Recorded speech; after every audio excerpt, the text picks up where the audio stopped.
go live on YouTube. Kind of give you guys some updates on what's been going on in my life. So we'll see if anyone decides to join and go over some stuff. Mainly and frankly, I've just been a busy person, doing all my work on sirens and mini sirens and all that fun stuff. It's just been really incredibly a busy freaking day for me, and busy beginning of the year because one thing is I'm going to SirenCon. Hello, how's it going? But yeah, I've just been messy hair, but I've been busy working, you know. Give y'all an update, and once my phone charges up enough, then I'll go outside and show the two sirens that I have previously, featured on the channel. Says I have the P15 and the Sentry that are sitting in the backyard ready to load up for SirenCon. Let me turn off the TV so I can.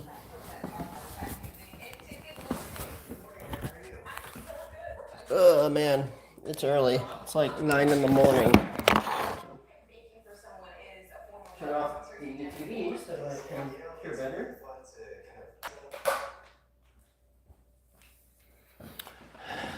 So an update on the two sirens I own.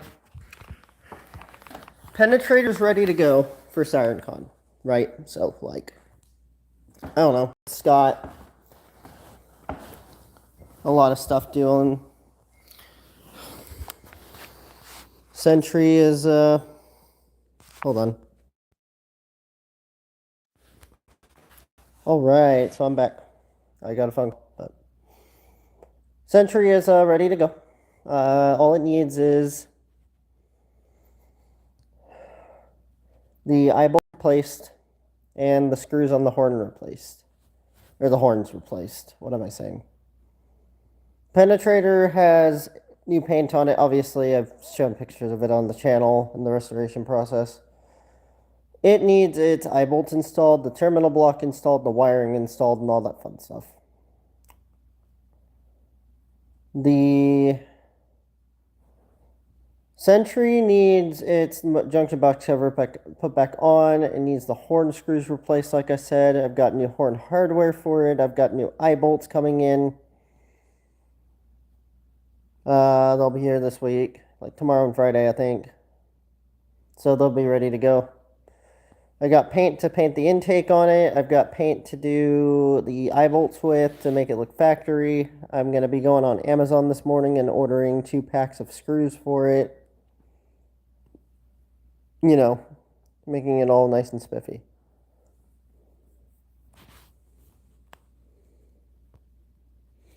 But yeah, it's slowly but surely coming along.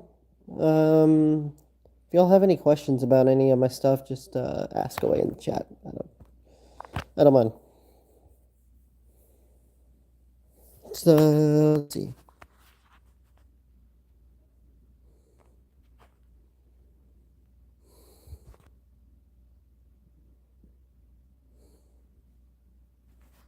I will turn my camera back on here in a moment.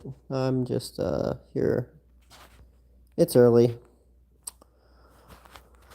Plan for today is to pull the intake off the Sentry and paint it white to make it match the rest of the siren.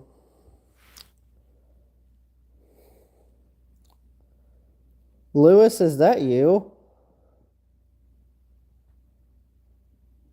My God. Dude, it's been years since we've last spoken. Holy crap. How have you been, man? It's been a while. Also, do you happen to have a Discord account? Because I don't have, as you know, Skype doesn't have, what's it called? It doesn't exist anymore, and I think that's like where we last talked was on Skype. and I would like to reconnect personally and maybe invite you to Ben. You remember Ben, obviously, Ben Phelps. He has a Discord server. Would like to reinvite, would like to reunite you with everyone that we used to talk to, because it's been a long time. And I'm sure Ben would appreciate that too, since it's been a while. I still do. Fuck, I can't talk. Yeah, I'll add you on Instagram. If you had Discord, I would invite you to the server. Because Ben's in there, I'm in there, everyone else is, but my interests haven't changed that much. I've still got the hobby of like fire alarms and smoke detectors, and most recently tornado sirens, because I'm the proud owner of 2 real sirens now. A lot has changed since we last talked, man. But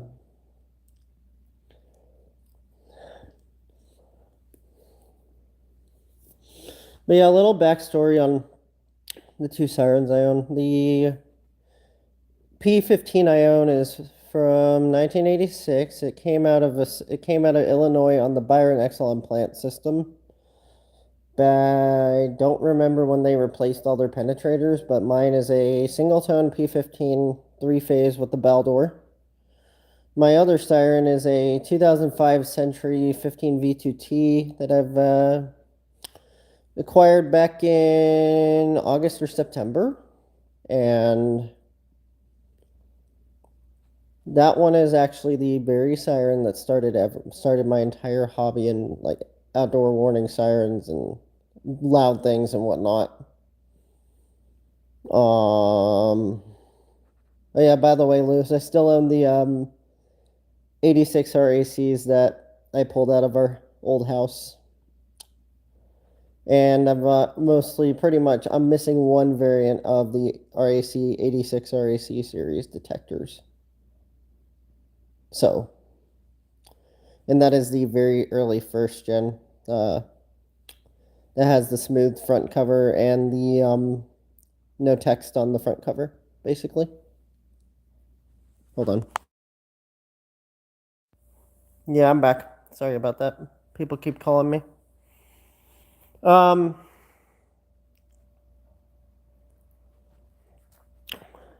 yeah, I'm just missing the one 86 RAC. That's the early 80s BRK variant. From like the early to mid 80s.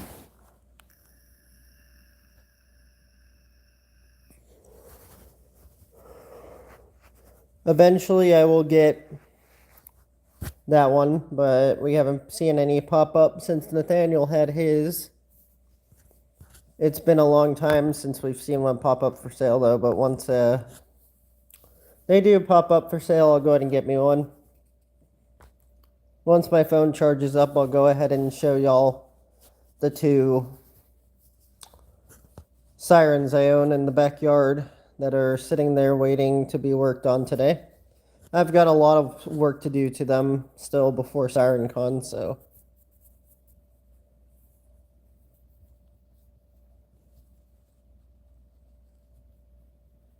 I was, and I think I vaguely remember your fans that you had installed in your old houses. Your old house. But I remember back in the day, I used to go crazy over like Harbor Breeze and stuff like that, but over the years, for a while, I collected ceiling fans, and I still kind of do. I've got some pretty cool ones. I don't have them on me at the moment. They're just kind of chilling in storage right now, but the one I have installed in my room is actually a 1981 Hunter Original that I got at Habitat for $9. Back about 6 years ago, I think I bought it.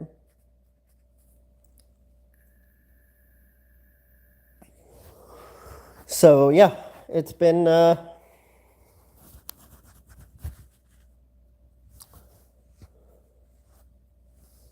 Nice. You'll have to send me a picture of it, the old ceiling fan, on Instagram when I send you a message on there. It'll be under my account name. I believe it's Jacksvax and more. I can't remember. It's been a while since I've checked Insta. I mainly just use Discord now and Telegram, but I can log into Insta to talk to you there.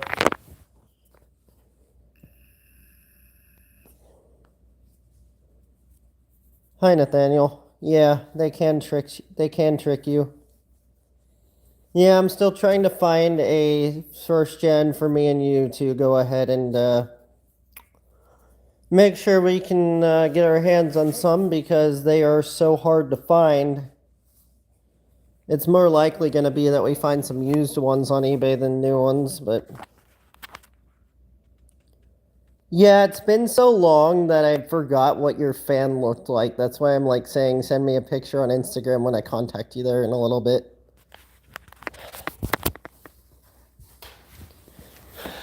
But I'm sure that I'll find us a first gen for 86 RAC.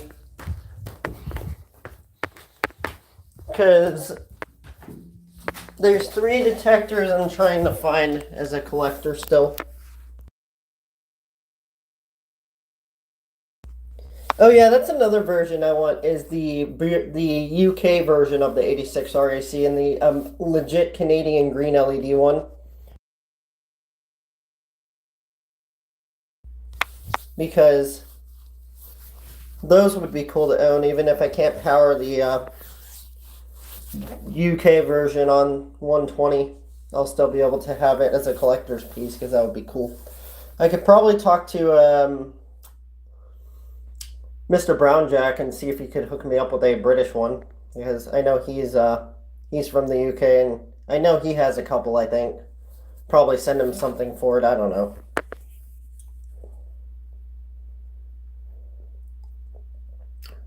Sadly, the common detector nowadays is modern garbage, Lewis. Like, here, I'll show what we have in our house.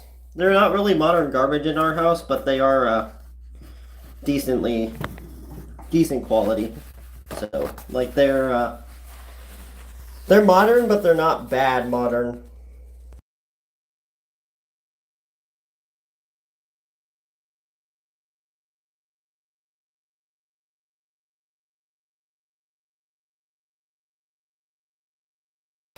Alright, so let me show you, because I'm going to turn my camera back on. Let me turn my camera around. So I am actually going to go through and give a walk around of like what I've been installed in the house, because before we had I-4618s, which are the modern junk contractor special. This is the only Chinesium detector that's like non-name brand First Alert or Kita, but they're actually pretty good. Starting off, Sitterwell GS518. I put this up because the I-12080 got moved to an area where it actually got used and actually would function for the escape light. Paid like 17 bucks on Amazon for it. This thing's kind of it's an SC9120B.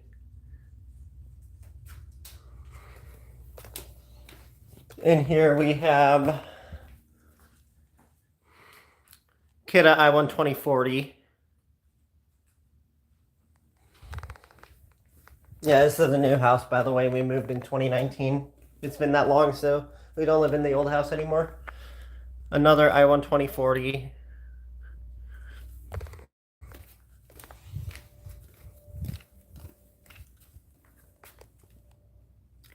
First Alert 3120B dual sensor. These are pretty neat. I like them.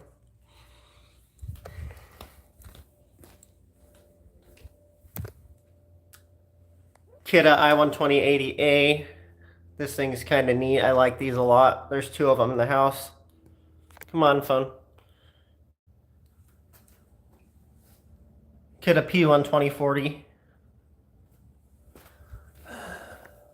And then there's 2 more detectors. This house has 9 versus the 6 at the old house.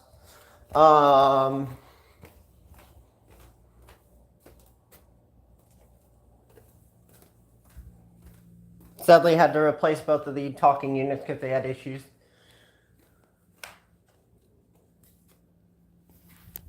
I-12080, and then finally, the final smoke alarm in the house is.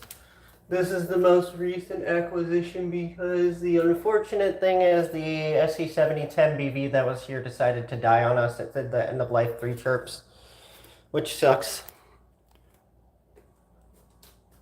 First alert, I think SMICO100 or something similar. I don't know the model number of the newest successors to the 9120B and the 7010 series, but I think that's what that one is. But so we have half ionization, half photoelectric, and some dual sensors and some carbon monoxides. The photoelectric ones are towards the front of the house, and then the ionization, there's two non-escape light ionization. I think there's one, two. I'm trying to count how many only ion detectors we have because the I-12040s and the I-12080s. So let's see. The SC9120B is ion, the I-12040s are ion, so that would make 3. The SMICO100, I believe, is ion.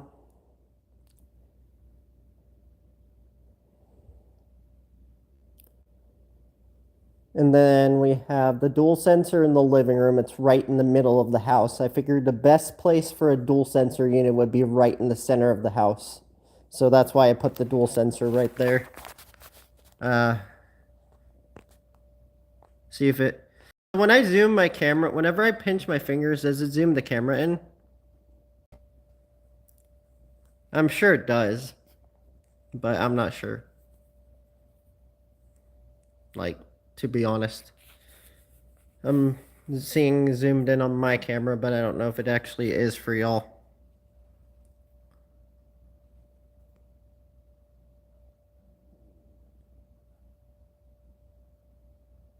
So, yeah, this is the ion in photo dual sensor. So, Nathaniel, if you're still there, I'm planning on replacing one of the ion-only Kittas with something different.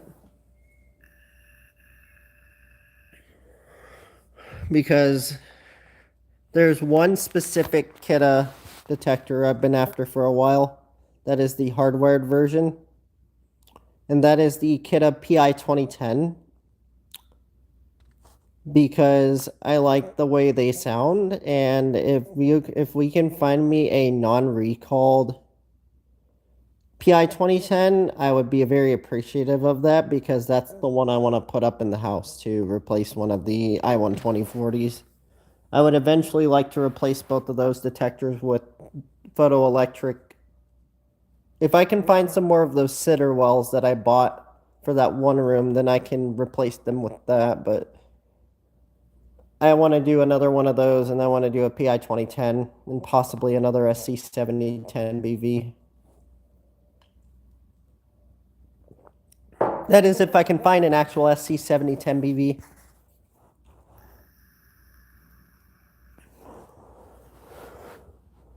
What would be cool, Nathaniel, is if we could find out if there's a way, if... I just gave myself the craziest idea. I have never thought about this, but... Yes.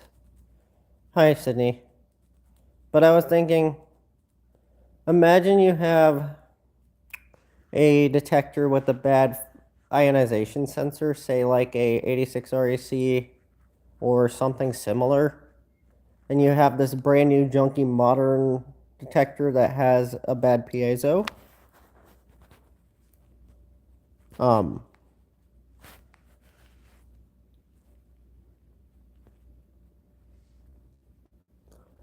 What if you took, if you were careful, and you took the sensor out of the detector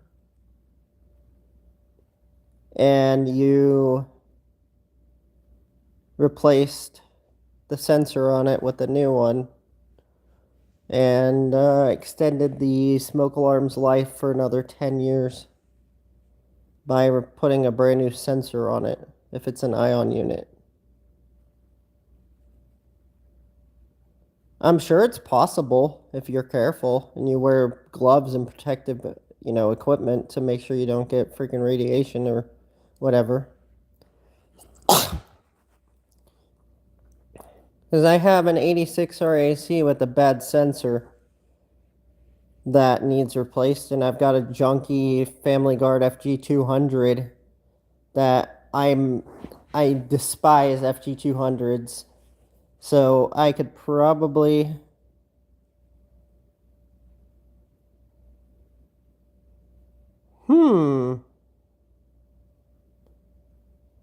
Well, I think that could depend on what it is. Like, if the sensor needs replacing, then yeah, I need to replace the sensor on the RAC anyway, so I'm probably going to try and take it off the FG200 I have and put it onto the RAC.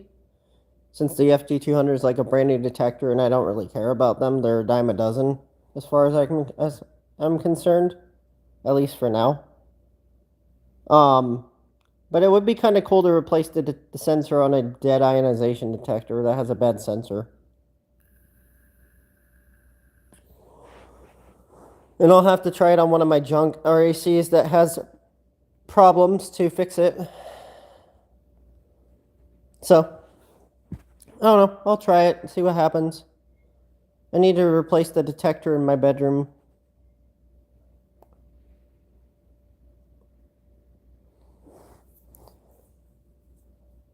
I think it could be that, or it just could be a problem with the element not being sensitive anymore.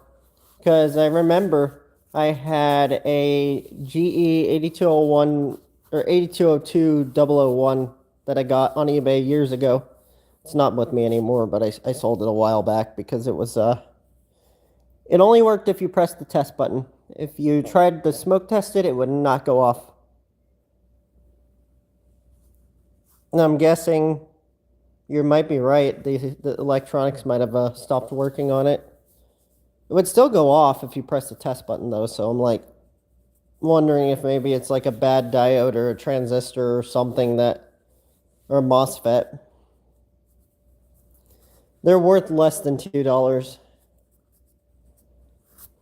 as far as I'm concerned. But after this, if y'all want to, say, hop on the Discord server, like Nathaniel and Sydney and whoever else, I'm down to talk on there after I hop off of Discord. I mean, off of this. If y'all want to call, we can. I'm cool with that. I'm kind of bored, so if y'all want to hop on the server here in a minute, we can. We can chat and chill. While I'm working on my siren and stuff like that.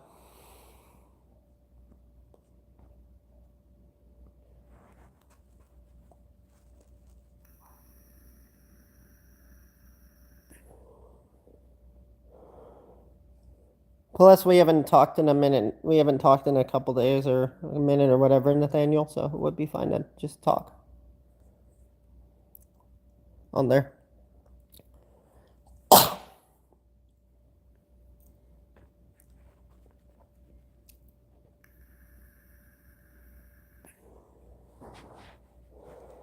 But Lewis, if you're still on, once I'm done with the stream, I'll... What time is it right now? It's 9:44. I'm guessing it's almost 11 o'clock for you right now, Nathaniel?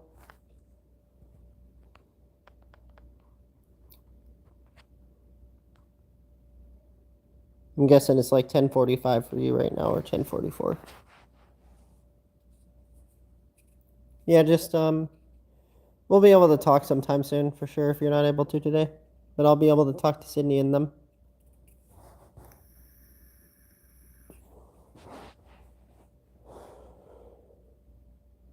I would test the smoke alarms in our house, and I will whenever Howie's outside, because I don't want to scare him. So, yeah, I'll call him, or I'll talk. I'll set some on the stream sometime. Okay, good. But yeah, if you wanna pop on Discord, Nathaniel, we can. Because I kind of want to end the stream and switch to Discord.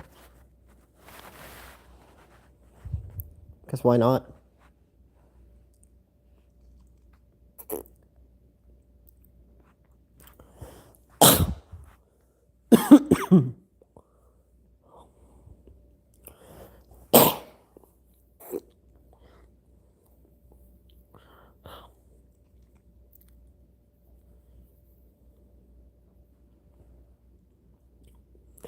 Yeah, let's move to Discord, Nathaniel, and we can call there, and hang out until you have to go.